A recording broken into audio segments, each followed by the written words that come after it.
Namaz өз учурунда окубай, канча жылдан бери окубай эми келдик. Азыр дагы кеч эмес. Алхамдулилlah, Аллах субханаху ва таала ушу сөздү менин жүрөгүмө салды. Мен казан окуп беришим керек экен. Бисмилла дегенде казаны анан көрөк текке кетирбей убакыттардычы жөн эле бекер сөз менен, бекер боз менен, ошондой эле мына интернет баракат-саракаттары кетирген 2 сааттан көрөк 2 саат каза окусак болобу беле? 2 саат каза окусак болобу беле? Алла таала ар биринин эсебин алат. Кыямат күнү эң биринчи эсеп китеп намаздан башталат. Пайгамбарыбыз айткан, эң биринчи эсеп китеп Алла бизденчи намаздан алат экен. Болду. Сиз ушуну билип коюңуз. Ошого сиз даярсызбы ошо эсепке? Өзүңүзгө суроо бериңиз.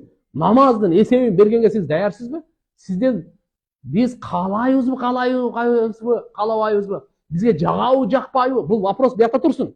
Алла бизден, пайгамбарыбыз айтты, бүттү. Эсеп намаздан алат, биринчи намаздан алат. Sen namazın, farz namazın esebini alат.